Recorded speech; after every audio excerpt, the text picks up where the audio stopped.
منافقین نے میرے آقا صلی اللہ تعالیٰ علیہ وآلہ وسلم پر اعتراض کیا، کہتے ہیں کہ یہ خبریں دیتے ہیں بہت بڑی بڑی، شام فتح ہو گیا، روم فتح ہو گیا،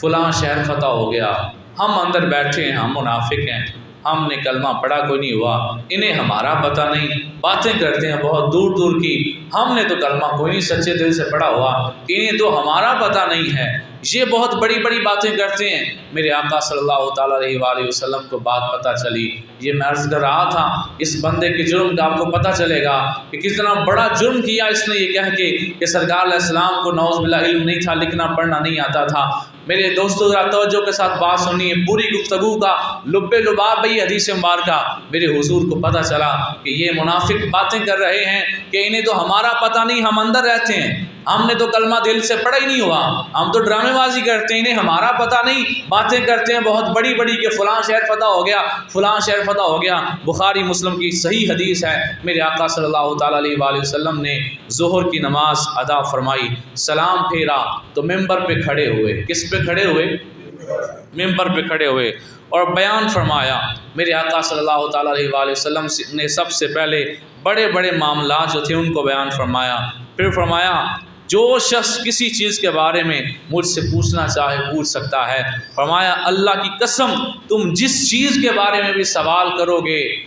پنجابی میں آکھاں تانوں مزہ آوے دا، سرکار ممبر تے کھلوتے نے تے میرے آقا فرماندے نے جڑی چیز دے بارے سوال کرو دے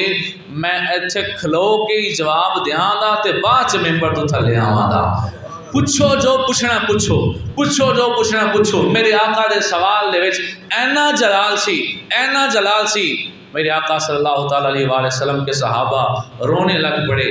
اس قدر حضور کے اندر جلال تھا۔ حضور فرماتے ہیں کہ مجھے لا علمی کے تانے دیتے ہو، پوچھو کیا پوچھنا ہے پوچھو، جو چاہتے ہو پوچھ لو، آج سے لے کے روز قیامت تک جو پوچھنا چاہتے ہو پوچھ لو۔ حضور کے اندر جلال اتنا تھا کوئی پوچھ نہیں رہا تھا۔ اب حضرت حذیفہ سہمی صحابی رسول تھے، سوچتے ہیں کہ منافقین نے یہاں پہ پوچھنا کوئی نہیں، باہر جا کے انہوں نے بکواس کرنی ہے، کیوں تیسی سرکار تو ڈر کے ساتھ پوچھیا کوئی نہیں، ورنہ پوچھتے تھے متے نہ جواب ہوندا۔ حذیفہ سامنے کھڑے ہوئے اور ایک دفعہ انہیں کسی بندے نے تانا دیا تھا کہ تو اپنے سگے باپ کی اولاد نہیں ہے، تو حلال کا نطفہ نہیں ہے۔ حذیفہ سامنے کہنے لگے حضور اگر آپ کہتے ہیں کہ جو پوچھنا چاہتے ہو پوچھو تو مجھے بتائیں میرا باپ کون ہے؟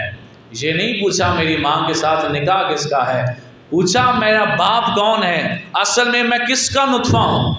اب ایک منٹ کے لیے رکیں، حضور نے فرمایا تھا آج سے لے کے قیامت تک پوچھ لو۔ ایسا مطلب سی حال اور مستقبل، حال اور ایسے ماضی دا ذکر سرکار نے کیتا نہیں، لیکن صحابی نے گل کڑی پوچھی کو 30-40 سال پیچھا دی، اور گل کڑی خفیہ پوچھی کہ اس گل دا علم تے دی اما نو سی، ابے نو بھی ہوندا ہے، لیکن جیڑا حقیقت دا حال اما جان دی ہے کہ اے پتر میرا جیڑا وہ کدا وے اے اما بہتر جان دی، ایڈا پرائیویٹ قسم دا سوال۔ صحابی نے پوچھ لیا کہ دسو کہ میں کدا بیٹا ہوں۔ میرے آقا صلی اللہ تعالیٰ علیہ وآلہ وسلم نے جدو سوال سنیا، وہ عبداللہ بن حذیفہ نام سی صحابی دا، عبداللہ بن حذیفہ، سرکار نے فرمایا کہ تو حذیفہ دی اولاد ہے، حلال دا نطفہ ہے، یعنی جڑے لوگ تینوں تانے دیندے نے وہ جھوٹے نے، تیری ماں پاک ہے اور تو اپنے ہی باپ دی اولاد ہیں۔ میرے آقا صلی اللہ تعالیٰ علیہ وآلہ وسلم کے صحابی نے سوال پوچھا، بہ گئے، سرکار پھر فرماندے رہے پوچھو جنہیں جو پوچھنا پوچھو، پوچھو جنہیں جو پوچھنا پوچھو۔ یہ ان لوگوں کی باتوں کا دکھ تھا تیرے اور میرے نبی کو، جنہوں نے کہا تھا سرکار کو ہمارا پتہ ہی نہیں، انہیں علم ہی نہیں ہے، اور باتیں کرتے ہیں بہت بڑی بڑی کہ حضور کا جلال اتنا تھا کہ صحابہ رو رہے ہیں، کوئی سوال نہیں کر رہا۔ حضرت عمر فاروق رضی اللہ تعالیٰ عنہ اس مجمع کے اندر بیٹھے ہوئے ہیں، صحابہ کے جو ہے وہ آنکھوں سے آنسو جاری ہیں۔ میرے آقا صلی اللہ تعالیٰ علیہ وآلہ وسلم بار بار فرما رہے ہیں پوچھو جو پوچھنا ہے پوچھو، جو پوچھنا ہے پوچھو۔ صحابہ رو رہے ہیں۔ حضرت عمر فاروق رضی اللہ تعالیٰ عنہ وہ تھے کہ مکے کے اندر جس وقت آپ رہا کرتے تھے تو مکے کے 12 افراد جنہوں نے کسی کے پاس بیٹھ کے لکھنا اور پڑھنا سیکھا تھا، ان 12 میں حضرت عمر فاروق شامل تھے۔ پڑھنا لکھنا جانتے تھے، فصیح و بلیغ تھے، اتنا علم رکھتے تھے کہ آپ کو اپنے گھوڑے کے نسب کا بھی پتہ تھا کہ میرے گھوڑے کا باپ کون ہے، کس کے پاس وہ رہتا ہے، پھر اس کا باپ کون ہے، وہ کس کے پاس رہتا ہے، پھر اس کا باپ کون ہے، پھر اپنا نسب آتا تھا۔ ابراہیم علیہ السلام تک، سرکار کا نسب آتا تھا ابراہیم علیہ السلام تک، یوں جدی پشتی نسب آپ کو یاد تھا۔ اتنا علم رکھنے والے حضرت عمر فاروق رضی اللہ تعالیٰ عنہ جب دیکھتے ہیں، میں یہاں پر اس مولوی کو دعوت فکر دیتا ہوں کہ تیرا علم تو ابھی ہے ہی کچھ نہیں، تو اپنے آپ کو اپنے تئیں مفتی یا عالم یا جو مرضی سمجھتا رہے، حدیث پاک کے الفاظ بتانے لگا ہوں۔ حضرت عمر نے جب دیکھا کہ حضور صلی اللہ تعالیٰ علیہ وآلہ وسلم نے اس قدر جلال کی کیفیت کا اظہار فرمایا ہے، حدیث کے الفاظ ہیں فَبَارَكَ عَلَىٰ رُكْبَتَيْهِ، حضرت عمر تھلے بیٹھے سن، آپ نے کی کیتا جنہ جنہوں میں نظر آ رہے ہیں ذرا دھیان کریو تو ہمیں پتہ لگے کہ کڈا وڈا جرم ہے سرکار نو نعوذ باللہ لا علمی دا تانا دینا۔ حضرت عمر جہا بندہ جدا غصہ دنیا میں مشہور ہے، فَبَارَكَ عَلَىٰ رُكْبَتَيْهِ، حضرت عمر رضی اللہ تعالیٰ عنہ بیٹھے نیچے تھے اور کیسے ادب کے ساتھ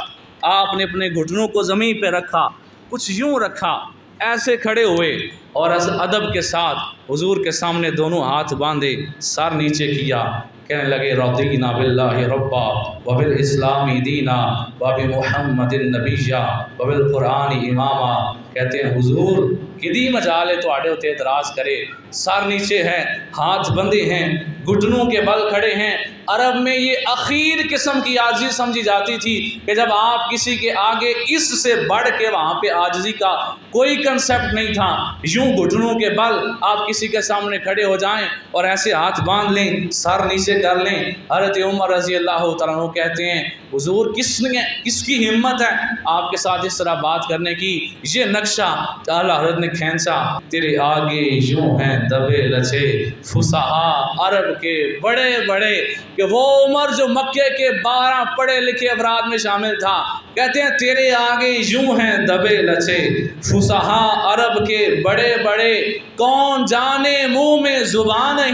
نہیں بلکہ جسم میں جان نہیں۔ اس قدر عاجزی کا اظہار کیا حضرت عمر فاروق نے، کہنے لگے رضی اللہ ربا وبالاسلام دینا وبمحمد نبیا وبالقرآن اماما۔ محبوبہ کون بدبخت ہے جو آپ کو لا علمی کا طعنہ دیتا ہے؟ ہم راضی ہیں اس پہ کہ اللہ ہمارا خدا ہے، اللہ ہمارا رب ہے، اسلام ہمارا دین ہے، محمد صلی اللہ علیہ وسلم ہمارے نبی ہیں، قرآن ہمارا امام ہے، ہم اس پہ راضی ہیں۔ حدیث پاک الفاظ ہیں کہ وہ محبوب جو اس قدر غصے میں تھے، حضرت عمر فاروق کا اتنا محبت بھرا اور عاجزی سے بھرپور انداز دیکھا،